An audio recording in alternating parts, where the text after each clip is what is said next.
Hello everyone, welcome to my channel. My name is Rachel, and today we're going to do chapter 19 of A Tale of Two Cities.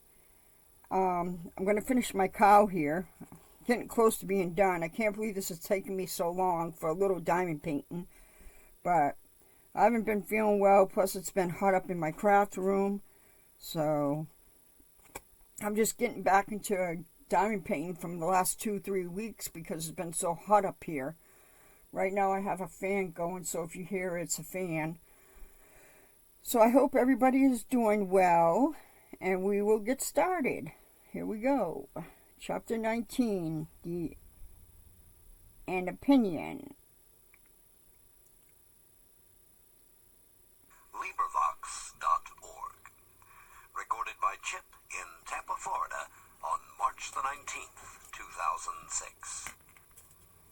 A Tale of Two Cities by Charles Dickens. Chapter 2, Part 19. An Opinion. Worn out by anxious watching, Mr. Lorry fell asleep at his post. On the 10th morning of his suspense, he was startled by the shining of the sun into the room where a heavy slumber had overtaken him when it was dark night. He rubbed his eyes and roused himself, but he doubted, when he had done so, whether he was not still asleep, for, going to the door of the doctor's room and looking in, he perceived that the shoemaker's bench and tools were put aside again, and that the doctor himself sat reading at the window. He was in his usual morning dress, and his face, which Mr. Lorry could distinctly see, though very pale, was calmly studious and attentive. Even when he had satisfied himself that he was awake, Mr. Lorry felt giddily uncertain for some few moments whether the late shoemaking might not be a disturbed dream of his own. Did not his eyes show him his friend before him in his accustomed clothing and aspect, and employed as usual? And was there any sign within their range that the change of which he had so strong an impression had actually happened? It was but the inquiry of his first confusion and astonishment, the answer being obvious. If the impression were not produced by a real, corresponding, and sufficient cause, how came he, Jarvis Lorry, there? How came he to have fallen asleep in his clothes on the sofa in Dr. Manette's consulting room, and to be debating these points outside the doctor's bedroom door in the early morning? Within a few minutes, Miss Pross stood whispering at his side. If he had any particle of doubt left, her talk would of necessity have resolved it. But he was by that time clear-headed, and had none. He advised that they should let the time go by until the regular breakfast hour, and should then meet the doctor as if nothing unusual had occurred. If he appeared to be in his customary state of mind, Mr. Lorry would then cautiously proceed to seek direction and guidance from the opinion he had been, in his anxiety, so anxious to obtain. Miss Pross submitting herself to his judgment, the scheme was worked out with care. Having abundance of time for his usual methodical toilette, Mr. Lorry presented himself at the breakfast hour in his usual white linen, and with his usual neat leg. The doctor was summoned in the usual way, and came to breakfast. So far as it was possible to comprehend him without overstepping those delicate and gradual approaches which Mr. Lorry felt to be the only safe advance, he at first supposed that his daughter's marriage had taken place yesterday. An incidental allusion, purposely thrown out to the day of the week and the day of the month, set him thinking and counting, and evidently made him uneasy. In all other respects, however, he was so composedly himself that Mr. Lorry determined to have the aid he sought, and that aid was his own. Therefore, when the breakfast was done and cleared away, and he and the doctor were left together, Mr. Lorry said feelingly, "My dear Dr. Manette, I am anxious to have your opinion, in confidence, on a very curious case in which I am deeply interested. That is to say, it is very curious to me, perhaps to your better information, it may be less so. Glancing at his hands, which were discolored by his late work, the doctor looked troubled and listened attentively. He had already glanced at his hands more than once. "Dr. Manette," said Mr. Lorry, touching him affectionately on the arm, "this case is the case of a particularly dear friend of mine. Pray give your mind to it and advise me well for his sake and, above all, for his daughters. His daughters, my dear Manette." "If I understand," said the doctor in a subdued tone, "some mental shock?" "Yes. Be explicit," said the doctor. "Spare no detail." Mr. Lorry saw that they understood one another and proceeded. "My dear Dr. Manette, it is the case of an old and prolonged shock of great acuteness and severity to the affections, the feelings, as you express it, the mind. It is the case of a shock under which the sufferer was borne down. One cannot say for how long, because I believe he cannot calculate the time himself, and there are no other means of getting at it. It is the case of a shock from which the sufferer never recovered, by a process that he cannot trace himself, as I once heard him publicly relate in a striking manner. It is the case of a shock from which he has recovered, so completely as to be a highly intelligent man, capable of close application of mind and great exertion of body, and of constantly making fresh additions to his stock of knowledge, which was already very large, but unfortunately there has been—" He paused and took a deep breath. "A slight relapse." The doctor, in a low voice, asked, "Of how long duration?" 9 days and nights. "How did it show itself?" "I infer," glancing at his hands again, "in the resumption of some old pursuit connected with the shock." "That is the fact." "Now, did you ever see him?" asked the doctor distinctly and collectedly, though in the same low voice, "engaged in that pursuit originally?" "Once." "And when the relapse fell on him, was he in most respects, or in all respects, as he was then?" "I think in all respects." "You spoke of his daughter. Does his daughter know of the relapse?" "No, it has been kept from her, and I hope will always be kept from her.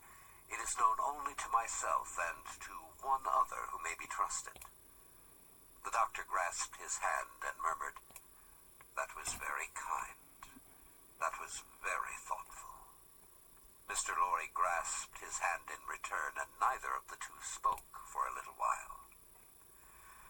"Now, my dear Manette," said Mr. Lorry at length, in his most considerate and most affectionate way, "I am a mere man of business, and unfit to cope with such intricate and difficult matters.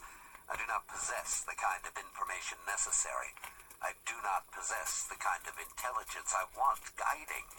There is no man in this world on whom I could rely for right guidance as on you. Tell me, how does this relapse come about? Is there danger of another? Could a repetition of it be prevented? How should a repetition of it be treated? How does it come about at all? What can I do for my friend? No man ever can have been more desirous in his heart to serve a friend than I am to serve mine, if I knew how. But I don't know how to originate in such a case. If your sagacity, knowledge, and experience could put me on the right track, I feel I might be able to do much. Unenlightened and undirected, I can do little. Pray discuss it with me. Pray enable me to see it a little more clearly, and teach me how to be a little more useful." Dr. Manette sat meditating after those earnest words were spoken, and Mr. Lorry did not press him. "I think it is probable," said the doctor, breaking silence with an effort, "that the relapse you have described, my dear friend, was not quite unforeseen by its subject." "Was it dreaded by him?" Mr. Lorry ventured to ask. Very much, he said. He said it with an involuntary shudder. You have no idea how much such an apprehension weighs on the sufferer's mind, and how difficult, how almost impossible it is for him to force himself to utter a word upon the topic that oppresses him. Would he, asked Mr. Lorry, be sensibly relieved if he could prevail upon himself to impart that secret brooding to anyone when it is on him? I think so. But it is, as I have told you, next to impossible. I even believe it, in some cases, to be quite impossible. Now, said Mr. Lorry, gently laying his hand on the doctor's arm again after a short silence on both sides, to what would you refer this attack? I believe, returned Dr. Manette, that there had been a strong and involuntary revival of the train of thought and resemblance that was the first cause of the malady. Some intense associations of a most distressing nature were vividly recalled, I think. It is probable that there had long been a dread lurking in his mind, that those associations would be recalled, say, under certain circumstances, say, on a particular occasion. He tried to prepare himself in vain. Perhaps the effort to prepare himself made him less able to bear it. Would he remember what took place in the relapse? Asked Mr. Lorry with natural hesitation. The doctor looked desolately around the room, shook his head, and answered in a low voice. Not at all. Now, as to the future, hinted Mr. Lorry. As to the future, said the doctor, recovering firmness, I should have great hope. As it pleased heaven in his mercy to restore him so soon, I should have great hope. He, yielding under the pressure of a complicated something, long dreaded and long vaguely unforeseen and contended against, and recovering after that cloud had burst and passed, I should hope that the worst is over. Well, that's good comfort. I am thankful, said Mr. Lorry. I am thankful, repeated the doctor, bending his head with reverence. There are two other points, said Mr. Lorry, on which I am anxious to be instructed. May I go on? You cannot do your friend a better service. The doctor gave him his hand. To the first, then, he is of a studious habit, and unusually energetic. He applies himself with great ardor to the acquisition of professional knowledge, to the conducting of experiments, to many things. Now, does he do too much? I think not. It may be the character of his mind to be always in singular need of occupation. That may be in part natural to it, in part the result of affliction. The less of it was occupied with healthy things, the more it would be in danger of turning in the unhealthy direction. He may have observed himself and made the discovery. You're sure he is not under too great a strain? I think I am quite sure of it. My dear Manette, if he were overworked now, my dear Lorry, I doubt if that could easily be. There has been a violent stress in one direction, and it needs a counterweight. Excuse me, as a persistent man of business, assuming for a moment that he was overworked, it would show itself in some renewal of this disorder? I do not think so. I do not think, said Dr. Manette with the firmness of self-conviction, that anything but the one train of association could renew it. I think that henceforth nothing but some extraordinary jarring of that cord could renew it. After what has happened and after his recovery, I find it difficult to imagine any such violent sounding of that string again. I trust, and I almost believe, that the circumstances likely to renew it are exhausted.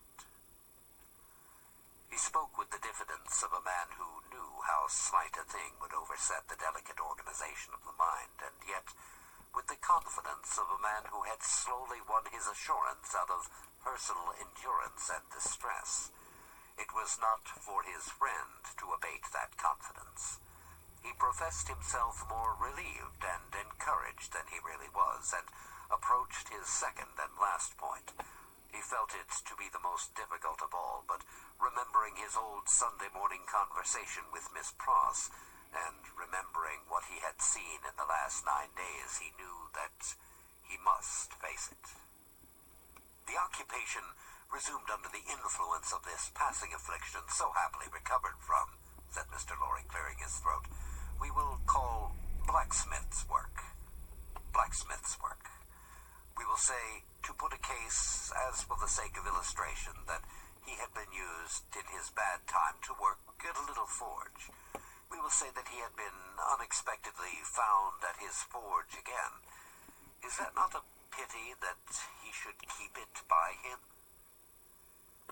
The doctor shaded his forehead with his hand and beat his foot nervously to the ground. He has always kept it by him, said Mr. Lorry, with an anxious look at his friend. Now, would it not be better that he should let it go? Still the doctor, with shaded forehead, beat his foot nervously on the ground. You do not find it easy to advise me, said Mr. Lorry. I quite understand it to be a nice question, and yet I think... And here he shook his head and stopped. You see, said Dr. Manette, turning to him after an uneasy pause, it is very hard to explain consistently the innermost workings of this poor man's mind. He once yearned so frightfully for that occupation, and it was so welcome when it came.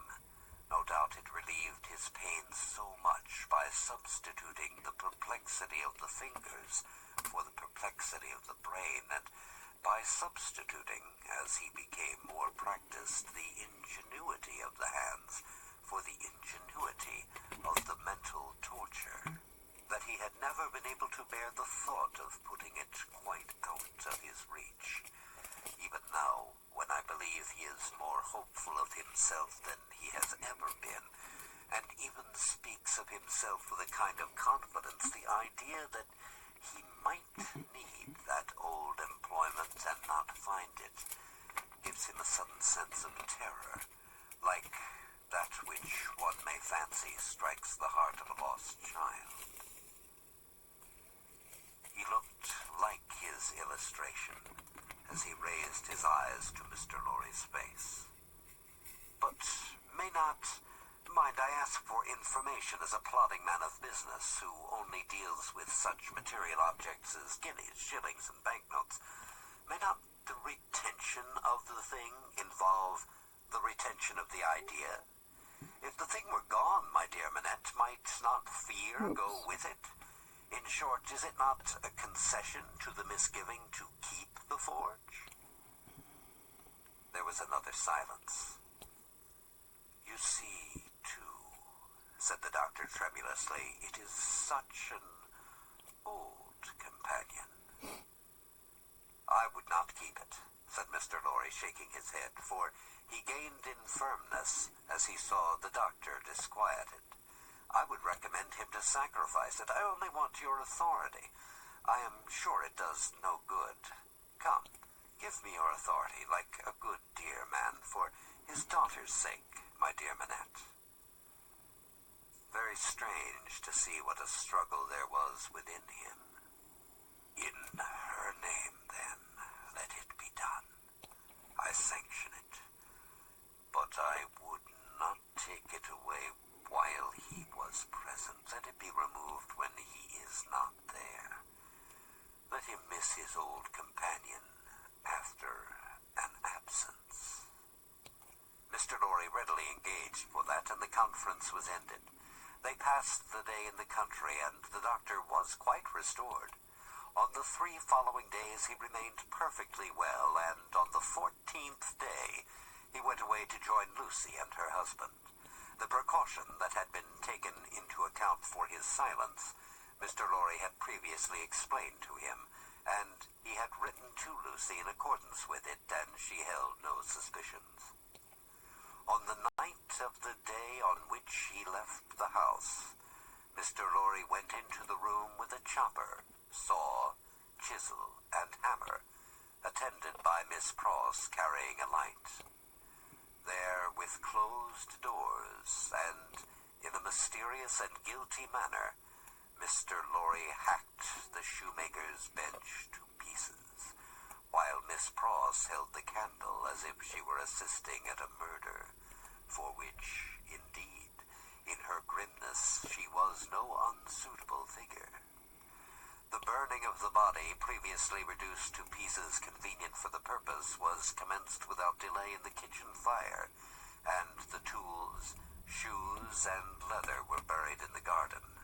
So wicked do destruction and secrecy appear to honest minds that Mr. Lorry and Miss Pross, while engaged in the commission of their deed and in the removal of its traces, almost felt and almost looked like accomplices in a horrible crime. Okay, that was the end of chapter 19. I don't know how many more chapters we have, but it's getting interesting. If you haven't already seen my other videos, those chapters are there. I don't know. This is a big book, so we'll get to it. But thank you guys for watching. I hope everyone has a good day. And if you haven't subscribed, please do so if you like my content. And give it a thumbs up. Thank you.